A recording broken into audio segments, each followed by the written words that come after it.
Danny Cooper scratched his nose and tried not to sneeze. The waiting room felt cold, though the digital display insisted it was a comfortable 23 degrees. He pulled his jacket tighter and watched 3 alien species share the medical facility's seating area. None of them seemed bothered by the temperature. Dr. Hiresh emerged from the examination corridor, feathers rustling as he moved. The avian physician stood nearly 7 feet tall, with brilliant blue plumage and large golden eyes that seemed to examine everything twice. He carried a data tablet and wore an expression Danny had learned to recognize as confusion. "Mr. Cooper, please follow me." Danny stood and grabbed his bag. "Just Danny is fine, Doc." The examination room was larger than expected, probably designed to accommodate species of various sizes. Medical equipment lined the walls, most of it unfamiliar. Dr. Hiresh gestured toward a platform that adjusted itself to human height. "Please sit. We must complete your medical evaluation before approving your long-term assignment." Dr. Hiresh's translator gave his voice a melodic quality. "I have reviewed the preliminary data Earth provided. There are some inconsistencies I wish to clarify." Danny hopped onto the platform. "Sure thing. What do you need?" Dr. Hiresh tapped his tablet. "Your species operates at an internal temperature of 37 degrees Celsius. This is correct?" "Yeah, give or take. Normal body temp." The doctor's feathers flattened against his head. "That temperature would cause severe fever in most coalition species. Prolonged exposure would result in protein breakdown and cellular damage." "Huh. Well, we've always been that warm. Guess we're built different." "Indeed." Dr. Hiresh extended a scanning device. "Please hold still." The scanner hummed across Danny's body. Dr. Hiresh watched the readings, his head tilting at sharp angles. His feathers kept flattening and rising, which Danny guessed meant surprise or concern. "Your cardiovascular system operates at significant pressure. These readings suggest imminent systemic failure, yet you appear calm." Danny shrugged. "I feel fine. Little tired, maybe. Had a long shift yesterday."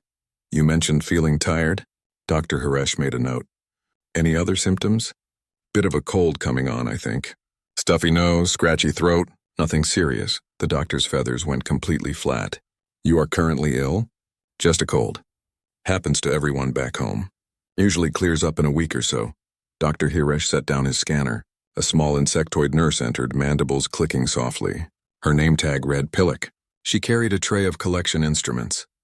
"Nurse Pillock will take biological samples, blood, tissue, and saliva. Standard procedure for new species integration." "No problem." Danny rolled up his sleeve. Pillock approached with obvious hesitation. Her compound eyes reflected the room's light in rainbow patterns. The blood collection device looked like a small tube with a needle attachment. She pressed it against Danny's inner elbow. The device clicked. Pillock withdrew it quickly, almost dropping it. She stared at the vial of dark red blood. "Is something wrong?" Danny asked. "Your blood is red." Pillock's translator made her voice sound breathy and fast. "Yeah, iron-based hemoglobin. That's normal for us." Dr. Hiresh moved closer. "Iron-based, of course. That explains the oxygen readings." He examined the blood sample. "Such a dark color suggests high oxygen saturation. Your atmosphere must be quite rich." "About 21% oxygen." "Why?" The doctor's eyes widened. 21%? That level would be toxic to most species over extended periods. Oxygen is highly reactive. It causes cellular damage, Danny smiled. "We need it, though. Can't live without it." Pillock collected the remaining samples while Dr. Hiresh made extensive notes. When finished, she scurried away with the tray, moving faster than necessary. "The laboratory will analyze these samples. Results should be available in 3 hours." Dr. Hiresh folded his wings. "Please remain on station. Do not consume any food or beverages not cleared for human biology. We have limited data on your species' dietary requirements. Actually, I brought lunch from Earth. Pre-packaged stuff. Should be fine. Please list the contents for our records." Danny pulled out his meal container. "Let's see. Sandwich with processed meat and cheese. Some chips. A candy bar. And coffee in my thermos." Dr. Hiresh tapped each item into his tablet. "Coffee, this is a stimulant beverage, correct?" "Yeah, keeps you awake. Has caffeine in it." "And you consume stimulant drugs recreationally?" "Well, I mean, it's just coffee. Everyone drinks it." The doctor's feathers rippled. "I see. Please note that for your records. Casual stimulant use is uncommon among coalition species." Danny twisted the thermos cap. The smell of coffee filled the room. Dr. Hiresh stepped back, his beak opening slightly. That odor. Is that the coffee? Yeah, want some? I've got extra. No, thank you. The chemical signature is quite strong. Dr. Hiresh moved toward the door. Please wait here. I will return once we have your results. After the doctor left, Danny ate his lunch and scrolled through messages on his personal device. Earth was doing fine. His sister had sent pictures of her new apartment. His friend Rick was complaining about the weather. Normal stuff. 2 hours passed. Danny dozed off briefly. The door slid open with more force than necessary. Dr. Hiresh entered, followed by Pillock and another alien Danny hadn't met. This one had scaled skin in green and gold patterns with vertical pupils and no visible nose. Mr. Cooper. Danny. Dr. Hiresh's voice had changed. He sounded stressed. We need to discuss your test results immediately. Danny sat up. Is there a problem? Problem? Yes, several problems. Many problems. Dr. Hiresh pulled up a holographic display. Your blood contains multiple substances we initially identified as toxins. Your white blood cell count suggests active systemic infection. Your liver shows signs of processing what we believed were poisonous compounds. That doesn't sound right. I feel okay, the scaled alien spoke. I am Dr. Yana, biochemist. Your blood sample was tested 3 times. Results are consistent. You have alcohol metabolites, methylxanthines, capsaicinoids, and numerous other alkaloids in your system. Any one of these should require immediate medical intervention. Danny thought back to yesterday. Oh, I had a beer last night with dinner. And coffee this morning. And I ate some spicy curry for lunch yesterday. That probably explains it. Silence filled the room. 3 pairs of alien eyes stared at him. You consumed poison knowingly. Pillock's voice climbed higher. It's not poison to us. Beer is like a drink people have to relax. Coffee wakes you up. Spicy food tastes good. Dr. Hirsch's feathers were completely flat against his body. You consume these substances for pleasure? Yeah, is that weird? The doctors exchanged looks. Dr. Yana's scales shifted color slightly, darkening around the edges. Mr. Cooper, Dr. Hiresh said slowly. We need to run additional tests. Many additional tests. Would you please follow us to the observation wing? Danny grabbed his jacket. Sure, but I've got to say this is pretty normal for a Tuesday back home. Dr. Hiresh made a sound that the translator couldn't process. It might have been a laugh or a cry for help. Danny couldn't tell which. The laboratory section of Medical Station Harmony 7 looked different at night. Fewer staff wandered the corridors, and the lighting had dimmed to what Dr. Hiresh assumed was a restful level. For him, it meant eye strain and difficulty reading his data screens. He didn't care. Sleep could wait. Dr. Yana sat across from him, surrounded by holographic displays showing Danny Cooper's biological data. The biochemist's scales had remained dark for the past 3 hours, a sign of deep stress. Run it again, Dr. Hiresh said. I have run the analysis 6 times. The results do not change. Dr. Yana gestured at the largest display. The human's blood contains active antibodies attacking multiple pathogens simultaneously. His immune system is conducting warfare inside his body at this very moment. But he reported feeling only slightly unwell. A minor cold, he said. According to these readings, his minor cold would hospitalize any Torvin for weeks. The viral load alone should have him in critical condition. Dr. Yana pulled up another screen. And look at this cellular activity. His white blood cells are not just fighting infection. They are hunting it, aggressively, with extreme prejudice. Dr. Hiresh examined the microscopic images. Human white blood cells surrounded viral particles, consuming them with startling efficiency. The cells moved with purpose, almost with rage. It's like watching soldiers in combat, he whispered. Nurse Pillock entered carrying another datapad. The toxicology report is complete. You will want to see this. Dr. Hiresh took the pad. His feathers rose and fell 3 times as he read. This cannot be accurate. These levels would kill most species within hours. Pillock's mandibles clicked nervously. I personally verified the results. The human has approximately 40 milligrams of caffeine in his system. That dosage would cause cardiac arrest in my species. For Torvins, it would trigger seizures. He said he drank 1 cup of coffee, Dr. Yana added. 1 cup contains this much stimulant? Apparently. And he drinks it daily, multiple cups according to his dietary records. Dr. Hiresh scrolled through the toxicology data. Alcohol metabolites from 12 hours ago. still present in measurable quantities. Capsaicin markers suggesting recent consumption of what humans call hot peppers. These peppers trigger pain receptors and humans eat them intentionally. For pleasure, Pillock said. He specifically said for pleasure. The three medical professionals sat in silence. Somewhere in the station, Danny Cooper was sleeping peacefully in an observation room, completely unaware that he had caused a medical crisis. Dr. Hiresh stood. We need to contact Administrator Folth. Administrator Folth arrived within 20 minutes despite the late hour. The station's medical director was a Quintar, a species known for bureaucratic efficiency and calm demeanor. He stood 4 feet tall with gray fur and large ears that swiveled independently. Explain the emergency, Folth said, settling into a chair. Dr. Hiresh presented the data. Folth listened without interrupting, his ears rotating occasionally to track different speakers. When they finished, Folth was quiet for a full minute. You are telling me that the human's normal biological state would be considered a medical emergency for most coalition species? Correct, Dr. Hiresh confirmed. And he consumes poisonous substances regularly? They do not consider them poisonous. Their biology processes these chemicals differently. Folth's ears flattened. Why did Earth's preliminary medical data not include this information? Dr. Yana pulled up the original files. I reviewed their submission 3 hours ago. They provided average values and basic biological information. Nothing was technically false, but they omitted context.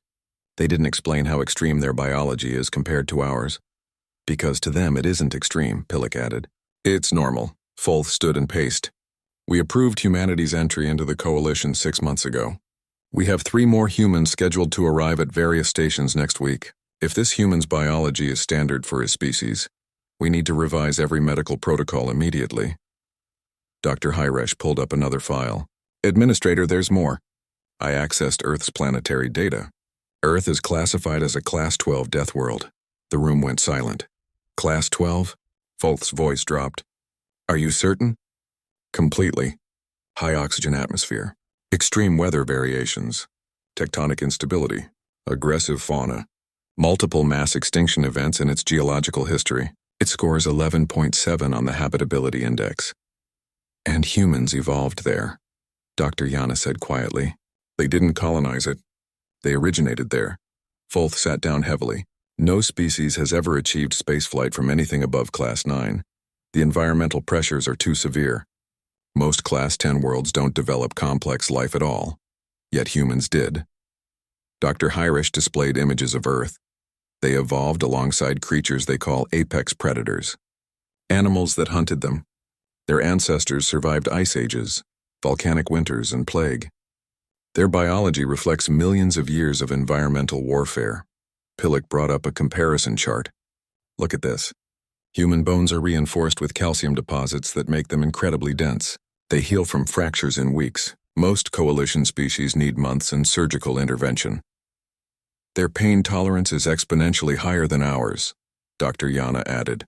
They evolved to keep functioning despite injury. Their adrenaline response allows them to temporarily ignore damage that would incapacitate us. Dr. Hiresh projected an image of human musculature. Their muscle fiber is designed for both endurance and explosive strength. They can run for hours or sprint at high speeds. They can lift many times their own body weight. And they consider themselves physically weak compared to Earth's other large predators. Folth absorbed this information. What is your medical recommendation? I don't have one, Dr. Hiresh admitted. By every standard we use, the human should be in critical condition. But he's fine. Better than fine. He's healthy for his species. I don't know how to treat him because nothing is wrong. Quarantine? Pillock suggested. On what grounds? He hasn't violated any health protocols. He simply exists in a way we find alarming. Folth stood again. I need to contact Coalition Central Authority. This situation exceeds my authorization. In the meantime, continue monitoring Mr. Cooper. Be polite. Be professional. And try not to panic. Too late, Dr. Yana muttered. After Folth left, the 3 medical staff returned to their screens. Dr. Hiresh pulled up Danny's current vital signs from the observation room.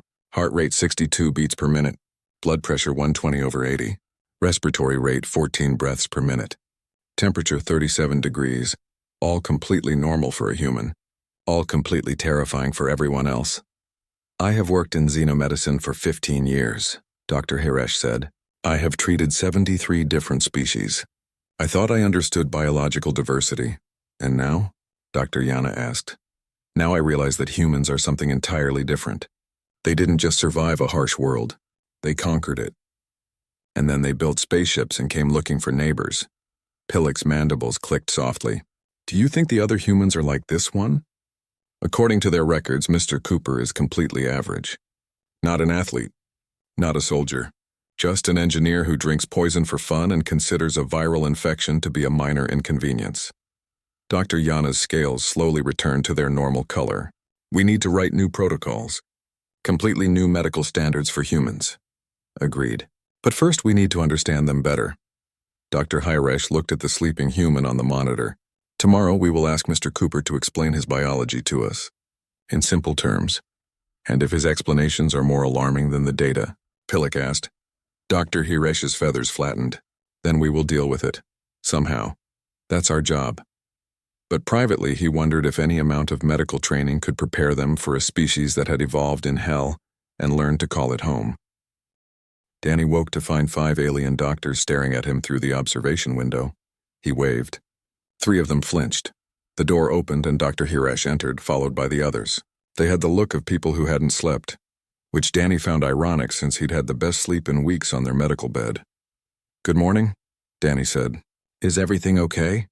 That is precisely what we hope you can help us understand. Dr. Hiresh gestured to the others. You have met Dr. Yana and Nurse Pillock. This is Dr. Quilvin, a medical ethicist from Coalition Central Authority. We have many questions. Dr. Quilvin was the most unusual alien Danny had seen yet. Crystalline structures formed their body, refracting light in geometric patterns. When they spoke, the sound came from somewhere inside the crystal lattice. Mr. Cooper, your medical results have raised significant concerns about human integration into Coalition medical facilities. We need to understand your biology better. Danny sat up. I'll help however I can. What do you want to know? Dr. Yana pulled up a display. Let us start with your immune system. Your body is currently fighting multiple infections simultaneously, yet you reported feeling only slightly ill. Please explain. Oh, the cold? Yeah, it's pretty much gone now. Feel a lot better. Gone? In one night? Well, not completely. Probably still contagious for another day or two. But the worst is over. The doctors exchanged glances. Dr. Hiresh's feathers were doing that flat thing again. Your immune system eliminated a viral infection in less than 12 hours. I mean, it usually takes longer. Maybe my body was already fighting something similar recently. Builds up immunity. Danny shrugged. That's how it works. We get sick, we get better, we're stronger next time. Dr. Quilvin's crystals shifted color slightly. Your species uses illness to improve its defenses? Yeah, our immune system learns, remembers pathogens, gets better at killing them. Danny realized they were all staring. Is that weird? Most coalition species have static immune responses, Dr. Yana explained. We defend against known pathogens, but we do not adapt quickly. A new virus requires medical intervention and time to develop treatments. Humans just get sick and develop immunity themselves, Pillock added, mandibles clicking rapidly. Usually. I mean, some diseases are worse than others. But yeah, basically. Dr. Hiresh made notes on his tablet. Your blood work showed evidence of caffeine, alcohol, and capsaicin consumption. You stated these are recreational. Please elaborate. Danny thought about how to explain. Okay, so caffeine is a stimulant. It blocks adenosine receptors in the brain, which makes you feel more awake. Coffee, tea, energy drinks all have it.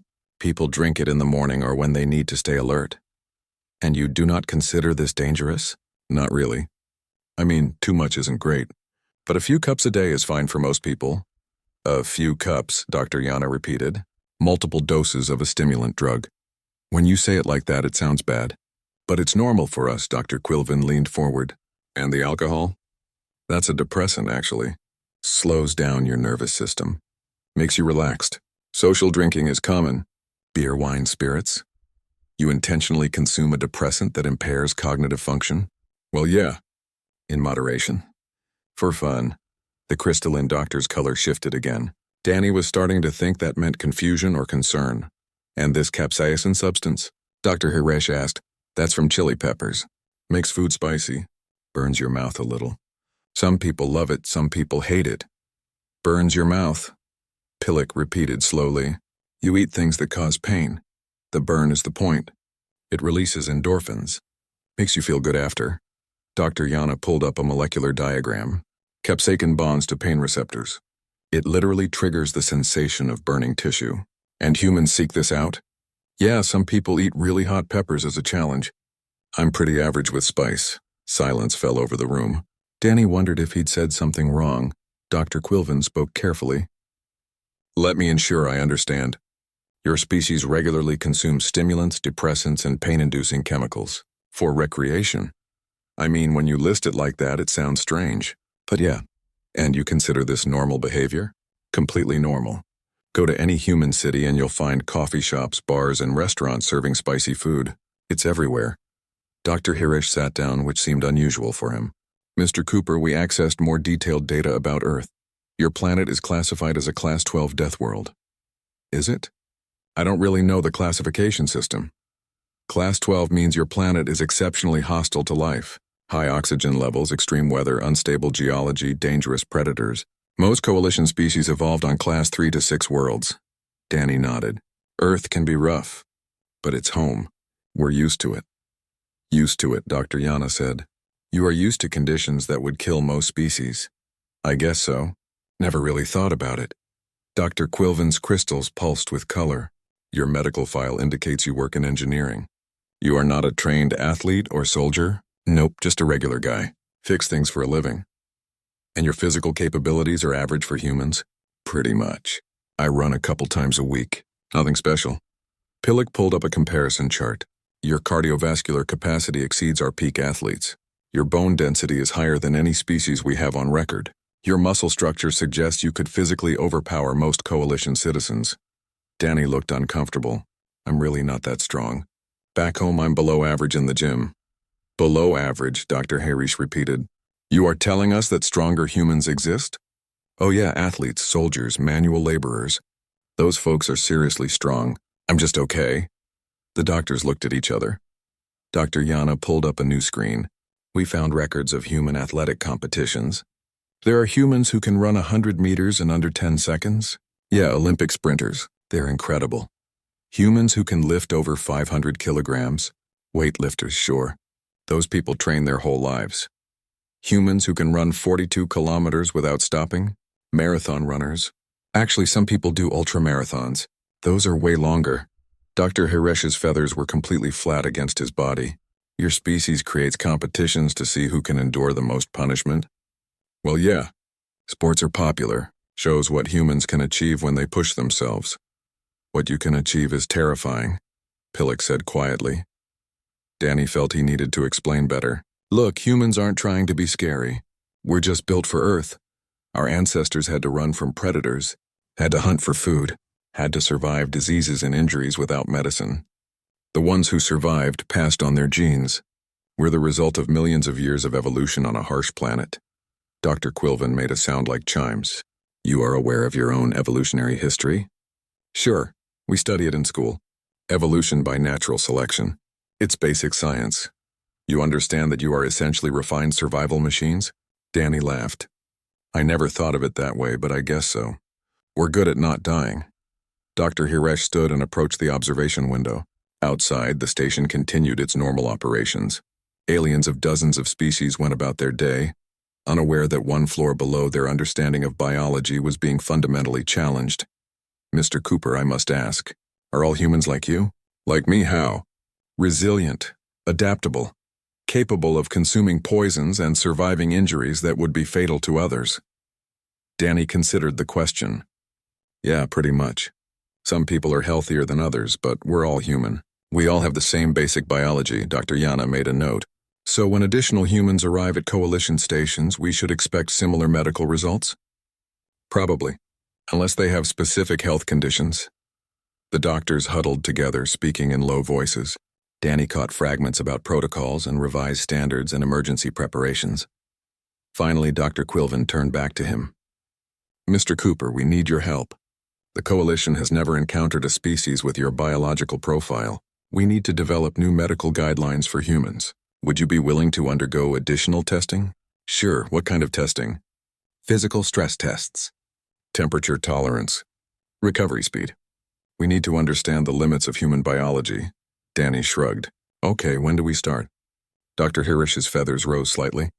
You agree without hesitation? Why not? If it helps you understand humans better, I'm happy to help. Plus, it sounds kind of interesting. The doctors exchanged looks again. Danny was getting used to that reaction. Very well, Dr. Quilvin said. We will begin this afternoon. Please eat a normal meal and prepare for several hours of testing. Can I have coffee? Danny asked. You want to ingest more stimulants before physical testing? Yeah, I usually have coffee with breakfast. Helps me wake up. Dr. Hirsch made a sound that might have been a sigh. Yes, Mr. Cooper, you may have your coffee, though I suspect I will need medical attention before this day is over. Danny smiled. Thanks, Doc. For what it's worth, you guys are handling this pretty well. Must be weird dealing with a completely new species. Weird, Dr. Yana said flatly. Yes, that is certainly one word for it. The testing facility occupied an entire wing of Medical Station Harmony 7. Danny had never seen so much equipment in one place. Machines with purposes he couldn't guess lined the walls. Dr. Hirsch and his team had spent the morning preparing. New face joined the group. Dr. Nix was composed of crystalline structures different from Dr. Quilvin's, where Quilvin refracted, light and smooth patterns. Nix's body contained sharp angles and geometric precision. Their movements were deliberate and skeptical. I have reviewed your data, Dr. Nix said to Danny. I remain unconvinced. Biological systems have limits. Your claims suggest humans exceed all known parameters. Danny sipped his coffee. I'm not claiming anything. Just existing. We shall see. Dr. Nix gestured to the first testing station. Environmental chamber. We will assess your temperature tolerance. The chamber was large enough to walk around in. Sensors covered every surface. Danny stepped inside wearing the medical monitoring equipment they'd attached to him earlier. We will begin at your reported comfortable temperature, Dr. Hirsch explained through a speaker, then gradually increase and decrease. Please inform us immediately if you experience distress. Got it. The chamber started at 22 degrees Celsius. Comfortable. Then it dropped. 15 degrees. 10 degrees. Danny felt cool but not uncomfortable. At 5 degrees, he shivered slightly. Temperature 5 degrees Celsius, Dr. Yana reported. Human shows minor thermoregulatory response but remains functional. Keep going, Danny called out. I'm okay, 0 degrees. Danny crossed his arms and bounced on his feet to stay warm. Not pleasant, but manageable. Subject maintains core temperature, Pillock observed. Blood flow redirected to vital organs. Extremity temperature dropping but within survivable range. -5 degrees.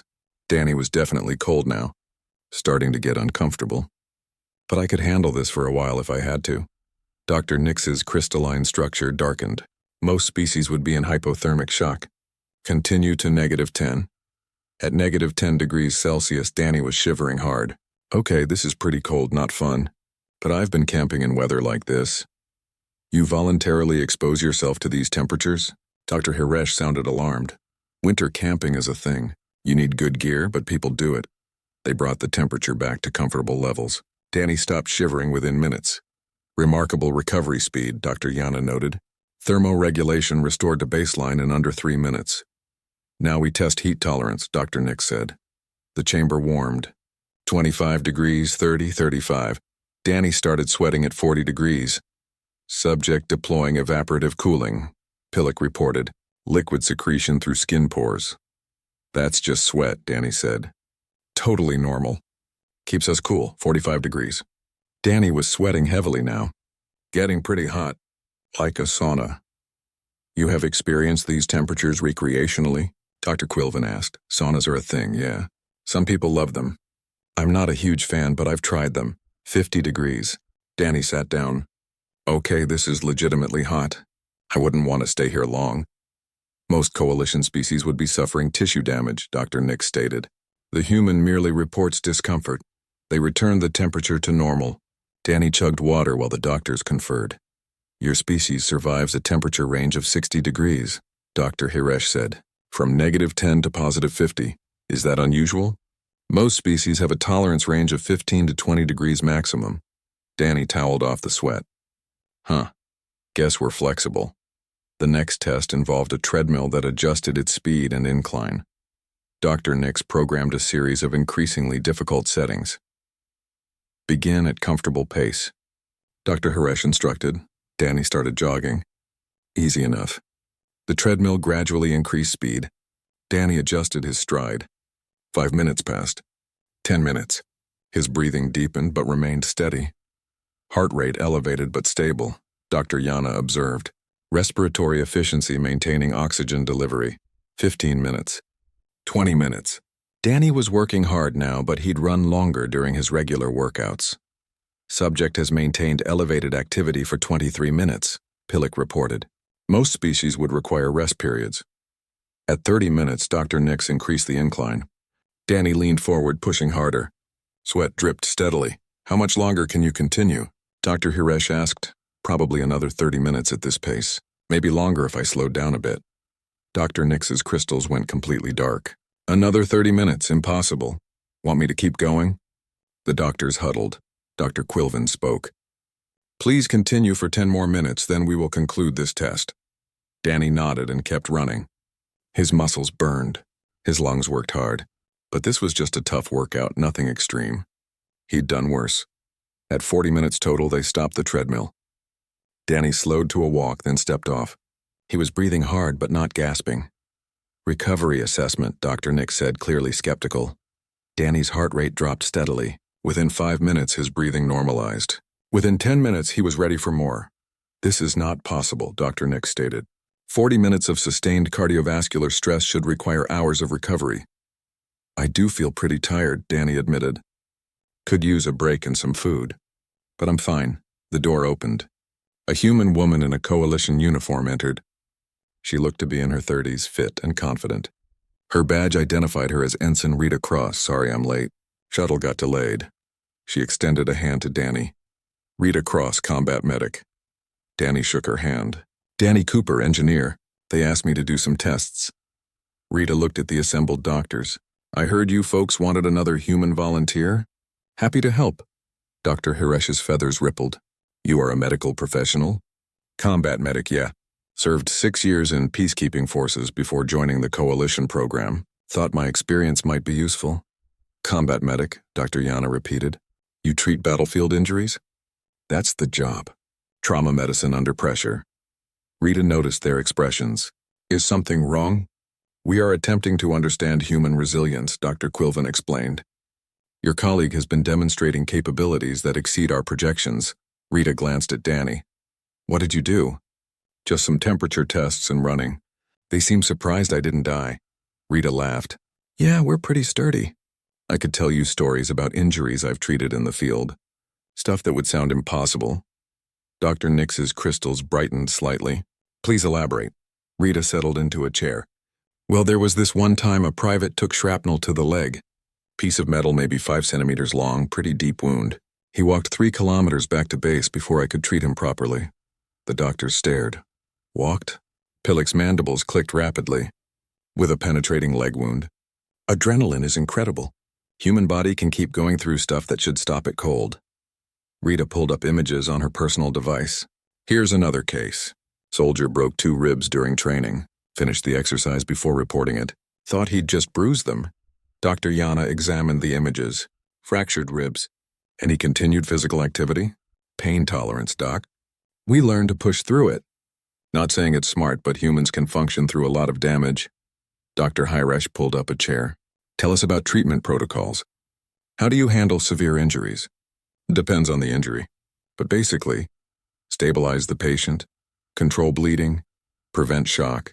Humans can lose a surprising amount of blood and survive if you act fast. We heal pretty well too. Broken bones knit back together. Cuts close up. Given time and proper care, humans recover from injuries that would be fatal to some species. How much time? Dr. Quilvin asked. Broken bone? 6 to 8 weeks usually. Deep cut? Depends on size, but maybe 2 weeks to close completely. Bruises clear up in a week or 2. The doctors exchanged their now familiar looks of disbelief. Most coalition species require months for fracture healing, Dr. Nix said. And surgical intervention, Rita shrugged. Human bones are pretty dense. Lots of calcium. They're strong and they repair fast. Danny spoke up. I broke my arm as a kid, fell off my bike, had a cast for 6 weeks, then physical therapy. Good as new after. You injured yourself recreationally? Dr. Hiresh asked. Wasn't on purpose. Kids crash bikes. It happens, Rita nodded. Most humans have broken something by adulthood. We're active, we take risks, we heal up and keep going. Dr. Yana was taking extensive notes. Your species seems to have evolved redundant survival mechanisms. High pain tolerance. Rapid healing. Adrenaline response allowing function despite injury. Plus adaptable immune systems, Rita added. We get sick, we get better, we're immune to that strain. Natural vaccination. And you consume poisons recreationally, Dr. Nick said flatly. Rita raised an eyebrow at Danny. You told them about coffee and beer and spicy food. Ah, Rita smiled at the doctors. Yeah, we like our stimulants and flavor. Part of human culture. We've been brewing alcohol for thousands of years. Coffee is practically a religious experience for some people. And the pain-inducing food? Pillick asked. Chili peppers, love them. The hotter the better for some folks.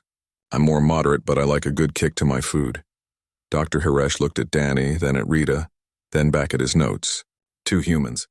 2 completely normal representatives of your species, both displaying biological capabilities that exceed everything we know. We're really not special, Danny said. Go to Earth and you'll find billions of people just like us. Billions, Dr. Nick said quietly. Billions of humans, Rita stood. So what else can we help you with? I'm cleared for the rest of the day.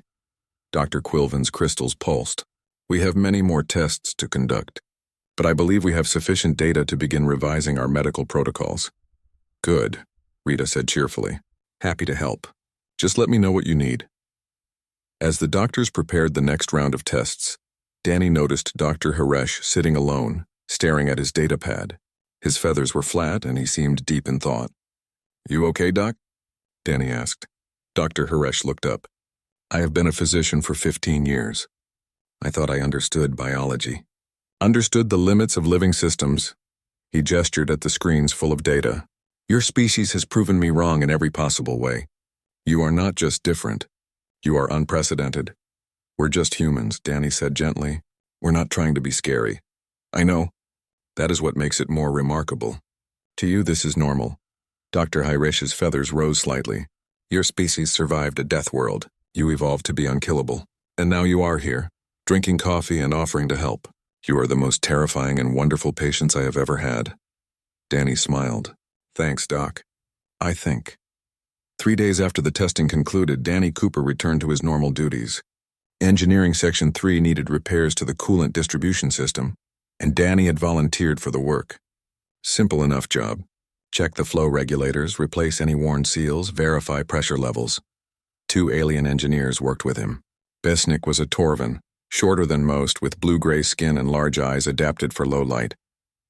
Toriel belonged to a species called the Valter, heavy-set and strong, with 4 arms and thick protective hide. They had been working for 2 hours when the alarms started. Red lights flashed along the corridor. An automated voice announced coolant leak in Junction 7. Emergency protocols engaged. Bulkheads began closing. Move! Toriel shouted, his forearms pushing equipment aside. Danny grabbed his tools and ran. The 3 engineers sprinted toward the exit. Behind them, a hissing sound grew louder. White vapor began seeping from a cracked conduit. The emergency bulkhead was closing.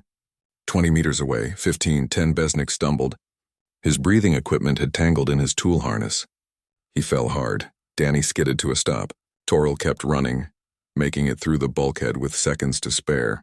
The opening was narrowing fast. Leave me, Besnik gasped. Get out. Danny ran back. The vapor was thicker now. It smelled chemical, sharp and wrong. His eyes watered. His throat burned slightly. He hauled Besnik up by his harness. Not happening, move. They ran together, but the bulkhead was closing too fast. The gap was less than a meter wide now. Danny pushed Besnik through the opening. The smaller alien tumbled to safety. The bulkhead sealed with a heavy clang. Danny hit it with his fist, but the metal was solid. He was trapped on the wrong side. Danny! Terrell's voice came through the comm system. The atmosphere in that section is compromised. Coolant vapor contains chlorine compounds. Highly toxic to most species. How toxic? Danny's voice sounded rough. His throat was definitely burning now. Lethal exposure in most cases. Emergency teams need 20 minutes to prepare hazmat gear. Can you reach a sealed emergency shelter? Danny looked around. His eyes watered badly, making vision difficult.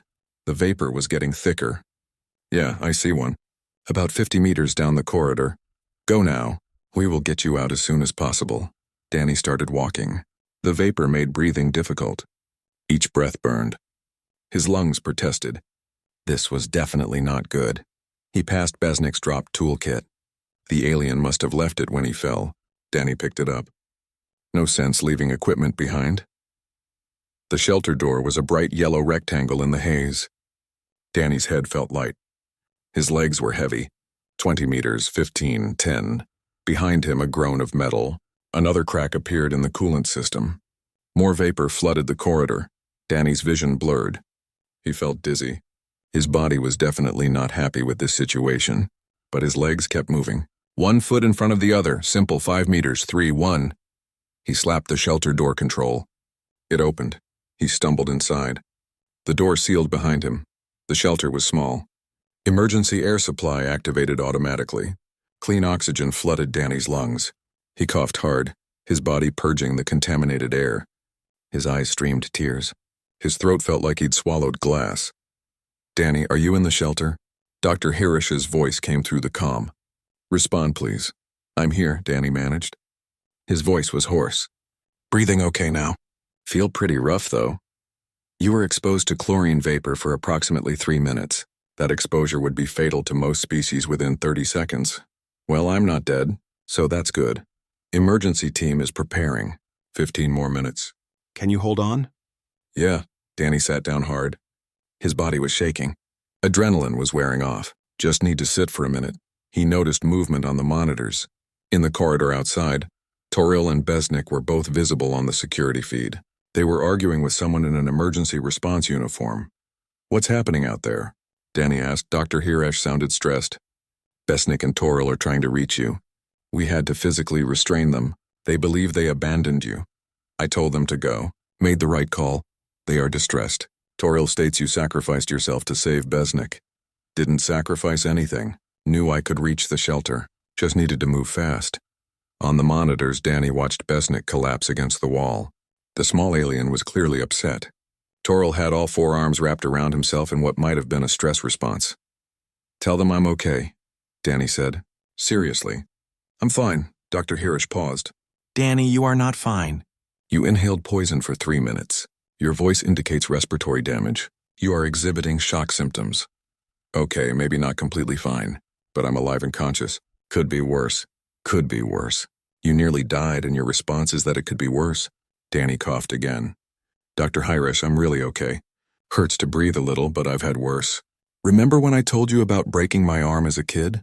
That hurt more than this. Silence on the comm. Then Dr. Hirsch made a sound that might have been a laugh or a cry.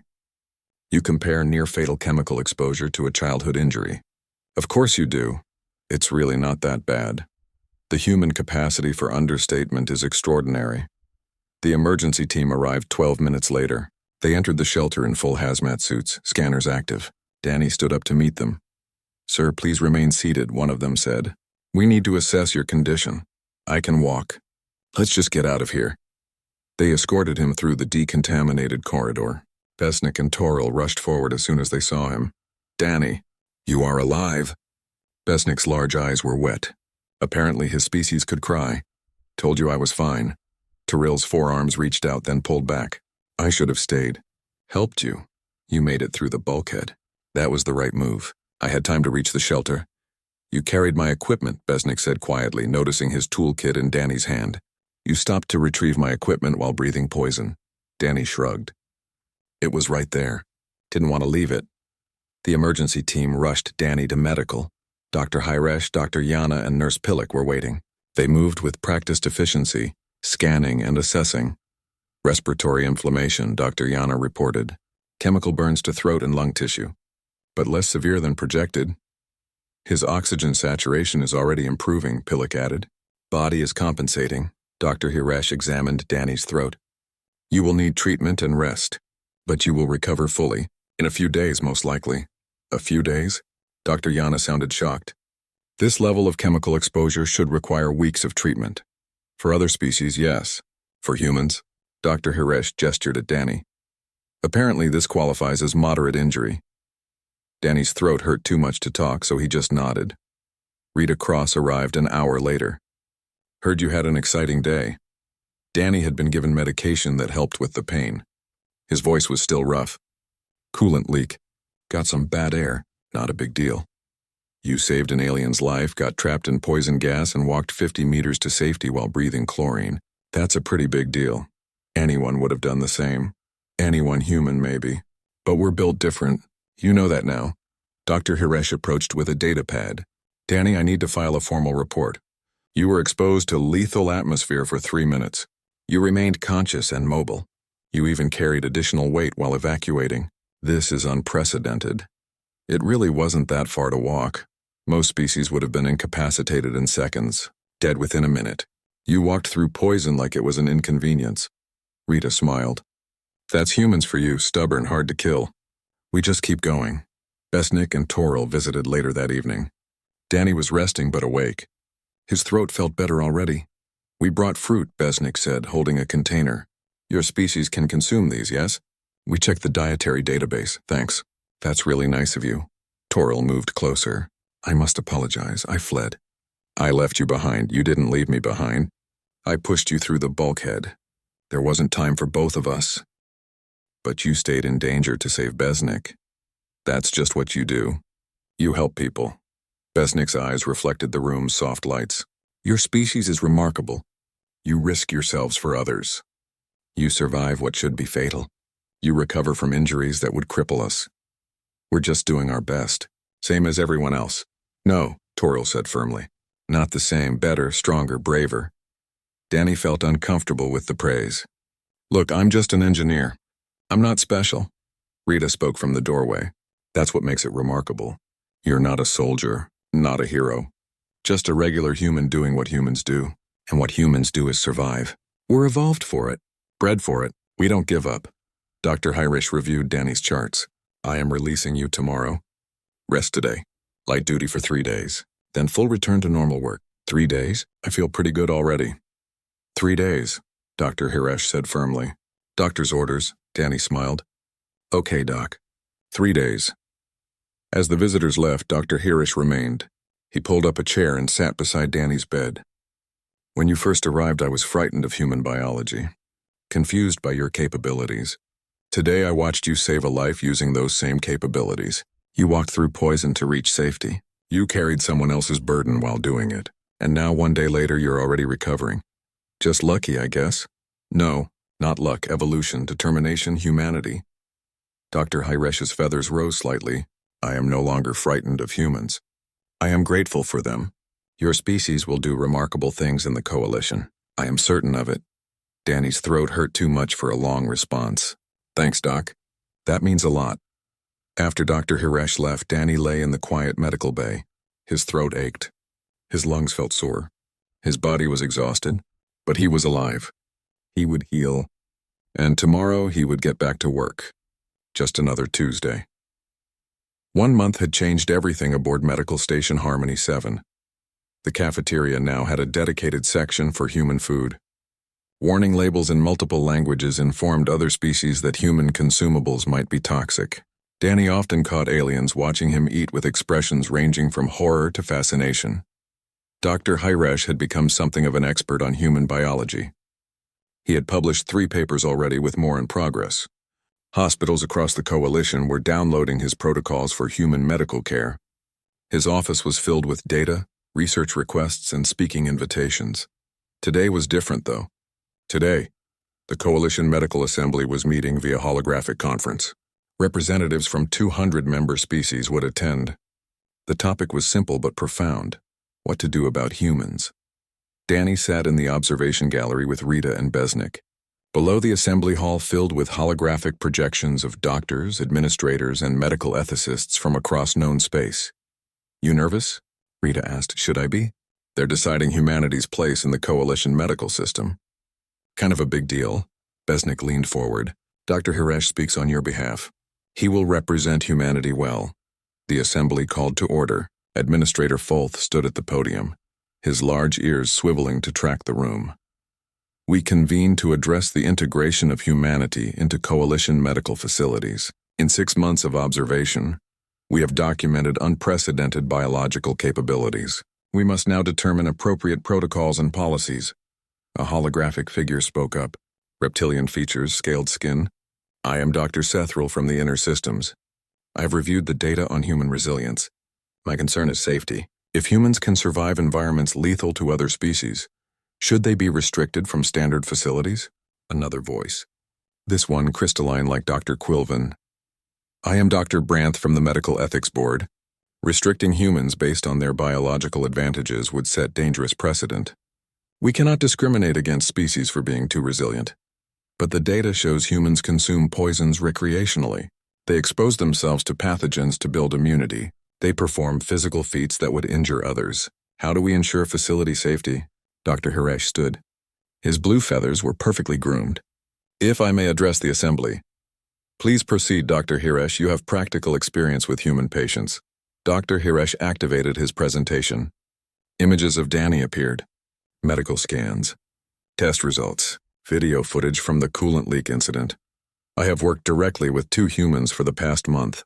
I have treated injuries, documented capabilities, and witnessed heroism. Let me be clear. Humans are not dangerous to others. They are dangerous to harm themselves. Murmurs rippled through the assembly. Explain, Administrator Folth requested. Humans evolved on a Class 12 death world. Their biology reflects millions of years of survival adaptation. High pain tolerance, rapid healing, redundant systems. They are built to survive, but they do not use these capabilities for aggression. They use them for protection and service. Dr. Hiresh displayed footage from the coolant leak. The assembly watched Danny push Besnik through the bulkhead, watched him walk through poison vapor, watched him reach safety. This human, Danny Cooper, is completely average by his species standards. He is an engineer, not a soldier, not an athlete, just an ordinary human. Yet when crisis occurred, he risked his life to save an alien colleague. He breathed lethal atmosphere for 3 minutes and survived. He recovered in days from injuries that would permanently damage most species. Dr. Sethril spoke again. This proves my point. Humans are too dangerous to integrate normally. No. Dr. Hiresh's voice was firm. It proves humans are too valuable to restrict. 1 month ago, I feared human biology. Today, I advocate for it, because I have seen what humans can do. A new holographic figure appeared. Human, older, with gray hair and formal attire. I am Ambassador Stroud from Earth. May I address the assembly? Please proceed. Ambassador Stroud stood with quiet authority. The Coalition has asked what to do about humanity. I would like to suggest what humanity can do for the Coalition. She activated her own presentation. Images appeared. Disaster sites, chemical spills, radiation zones, extreme environments. Every year the Coalition faces emergencies that put responders at risk. Toxic atmospheres, temperature extremes, hazardous materials. These situations require specialized equipment and extensive preparation. Response times are slow. Casualties are high, more images, human rescue workers in protective gear, human medics treating injured aliens, human engineers repairing critical systems in dangerous conditions. Earth proposes the creation of human emergency response teams, volunteers trained in rescue operations, medical care and disaster recovery, humans who can work in environments too dangerous for other species, who can survive exposure long enough to save lives, who can recover quickly and return to service. The assembly erupted in discussion. Some voices supported the idea. Others expressed concern. Dr. Quilvin's crystalline form brightened. You propose using human resilience as an asset rather than treating it as a problem. Exactly. Humans are built to survive. Let us survive for others. Dr. Hiresh stood again. I can speak to the feasibility. Danny Cooper survived chlorine vapor exposure that would kill most species in seconds. He remained conscious and mobile. Rita Cross has medical training and trauma care under combat conditions. Both have volunteered to help train others. Humanity is offering its greatest strength in service to the Coalition. Besnik stood in the observation gallery. Danny tried to pull him down, but the small alien was determined. I am Besnik, engineering technician. May I speak? Administrator Folth nodded. Please, Danny Cooper saved my life. He could have escaped safely. Instead, he returned for me. He breathed poison. He risked death for me. An alien he barely knew. Besnick's voice trembled. Humans are not dangerous. They are the opposite. They are protectors. Please do not restrict them. Please let them help. Silence fell over the assembly. Then Toril stood beside Besnick. I am Toril. I also work with Danny Cooper. I watched him walk through poison carrying extra equipment. Not because he had to, because he did not want to leave it behind. Humans think of others first. We should let them. More voices joined. Aliens who had worked with humans, who had met Rita or Danny, who had read Dr. Hiresh's papers. The support grew. Dr. Sethril spoke again, but his tone had changed. I withdraw my objection. The testimony is compelling. If humans volunteer for dangerous service, we should accept their offer. Administrator Folth called for a vote. The holographic representatives registered their decisions. The count appeared on the main display. The vote is recorded. By a majority of 83%, the Coalition Medical Assembly approves human integration into emergency response operations. Humans will be certified for hazardous environment work. Specialized training programs will be established. Medical protocols will be updated to reflect human biological capabilities. The assembly chamber filled with the various sounds of approval, chirps, clicks, hums, and other species-specific responses. Ambassador Stroud bowed. On behalf of humanity, we accept this responsibility. We will prove worthy of your trust. Dr. Hiresh approached the podium one final time. I would like to add one note to the official record. When I first met Danny Cooper, I was terrified. His blood work suggested he should be in critical condition. His diet contained poisons. His body temperature would cause fever in my species. I thought humans were a medical crisis waiting to happen. He paused, feathers rising. I was wrong. Humans are not a crisis, they are a gift. A species that survived hell and came out stronger. A species that uses that strength to help others. The Coalition is better because humans are here. I am honored to be their physician. The assembly adjourned shortly after. Danny, Rita, and Besnick left the observation gallery and headed to the cafeteria. Word of the vote had spread quickly. Aliens stopped them in the corridors to offer congratulations or thanks. In the cafeteria, Danny ordered his usual: spicy noodles, hot coffee, and a piece of chocolate cake. He sat at a table by the window overlooking the station's docking bay. A young alien approached. Tentative, nervous. Their species had translucent skin showing bioluminescent organs underneath. Excuse me, are you Danny Cooper? That's me. I am Peller, medical intern. I start training next week. The young alien gestured at Danny's food. Is that really poison you are eating? Danny looked at his noodles. The sauce was bright red with chili oil. To me? No. To you? Probably yes.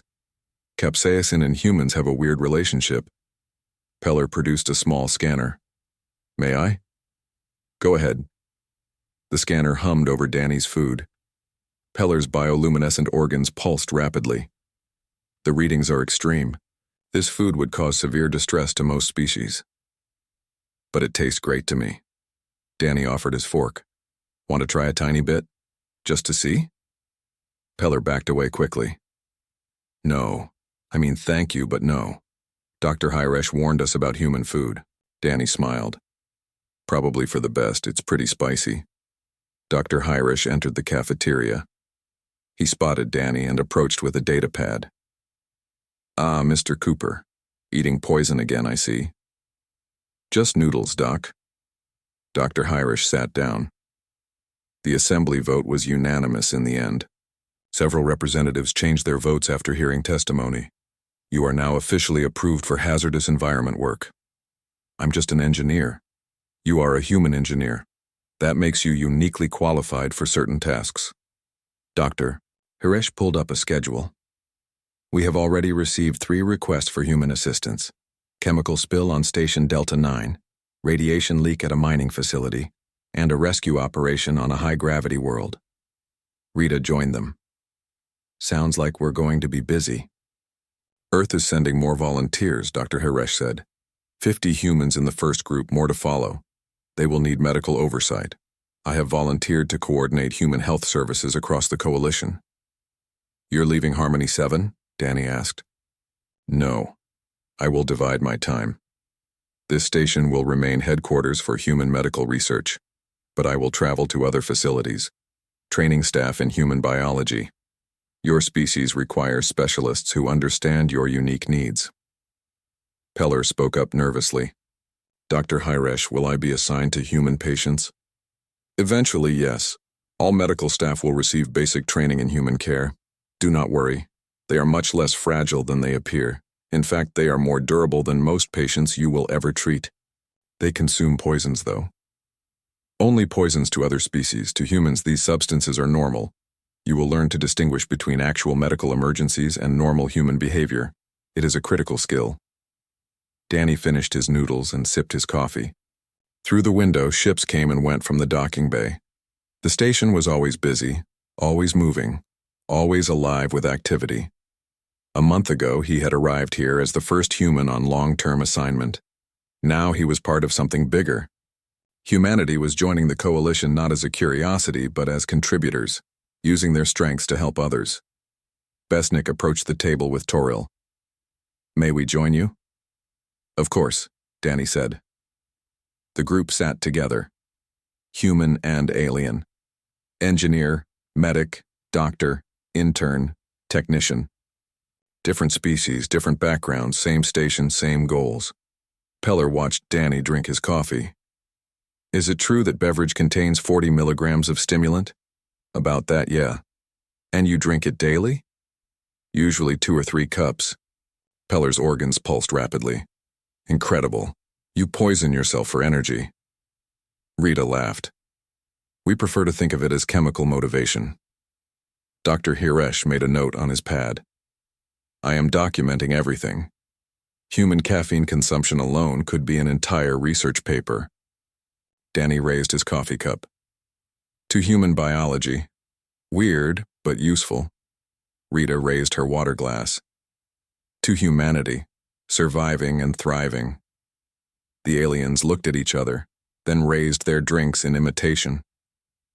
To humanity, Besnik said. Our strange and wonderful friends. They drank together. Around them, the cafeteria continued its normal rhythm. Species from across the galaxy sharing space and food and conversation. In the corner, a new human arrival sat alone, looking nervous. Danny waved them over. The cycle would continue. More humans would arrive, more aliens would learn, more friendships would form. And somewhere in the medical bay, another doctor was probably panicking at another human's blood test, wondering how anyone could survive with these readings. Danny smiled. Just another Tuesday in the coalition. Outside the window, stars stretched to infinity. Somewhere out there, Earth continued spinning. Humanity's harsh home, their crucible, their gift. Because Earth had made them strong, and now that strength would be used to protect others. Dr. Hiresh stood to leave. Rest well tonight, Danny. Tomorrow we begin training protocols for the new volunteers. It will be intensive. Looking forward to it, Doc. Of course you are. Humans face challenges with enthusiasm. I am still adjusting to that mindset. After Dr. Hiresh left, Danny sat with his friends and watched the ships. Human emergency response teams would use those same docking bays soon, heading out to disasters, saving lives, being heroes in the quiet way humans were good at. Not because they were special, but because they were built for it, evolved for it, made by a harsh world to survive anywhere. Peller asked more questions about human biology. Rita explained their immune system. Besnik shared stories about working with Danny. Toril described human problem-solving methods. The conversation flowed easily. Barriers broken down. Differences celebrated. Understanding growing. And in 1,000 hospitals across the coalition, doctors were updating their protocols. Learning about human resilience. Preparing for a future where humanity's greatest strength would be used in service to others. Just a normal Tuesday. The beginning of something extraordinary. Danny finished his coffee and smiled.